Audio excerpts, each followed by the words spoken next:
Hi guys, welcome back once again. Advice for today's is kung sino man nag-iwan ng kanyang mga ari-arian, pamilya, kapatid, lolo't lola, at kanyang sarili. At ito'y kanyang sarili niya ay kanyang binibigay na sa kataas-taasang Diyos amang buhay na nasa langit. At tsak na tsak pagkakalooban ka ng ating Diyos amang buhay ng buhay na walang hanggan dun sa paraiso.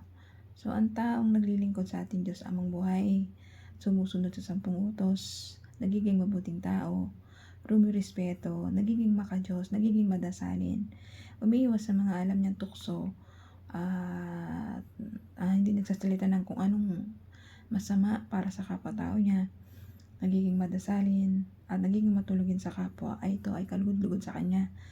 Maliligtas tsak na tsak ang iyong kaluluwa sa impyerno. Once yung isang tao may pananampalataya sa ating Diyos amang buhay na nasa langit, lalong-lalo na kay Papa Jesus, humingi siya ng kapatawaran sa mga kasalanan ng gawa niya. Kasi sinilang na tayo sa ibabaw ng mundo ng kasalanan dahil sa ugat o sa puno na pinanggalingan natin sa iba't adan. So tayong mga tao, huwag na nating dagdagan yun.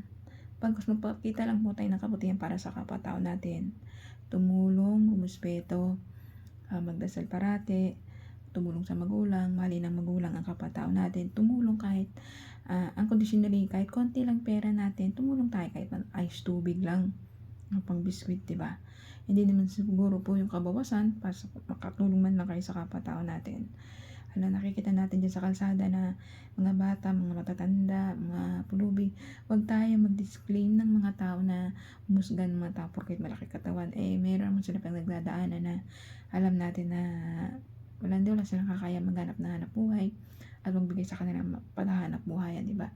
Kasi nga, ganun nga sila, wala silang kakayahan o pinag-aralan.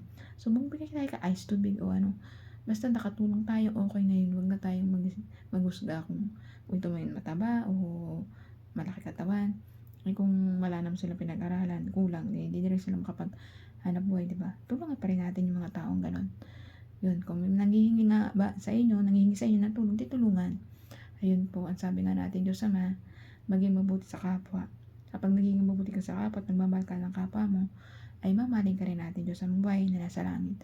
Tumulong, rumispeto tayo, lalong-lalo na yung magulang natin. Huwag natin kalimutan tulungan sila at respetuhin sila. Mahalin natin sila, yung mga magulang natin. Kasi reflection niya ng ating Diyos amang buhay na nasa langit. Bilang isang magulang, parang reflection niya ng ating Diyos Ama at Diyos Anak na si Jesus Christ, tinulungan niyang kanyang Diyos Ama na maputol ang tanikala na gawa ng ating mga magulang, unang kasalanan ng magulang natin na sa iba't adan.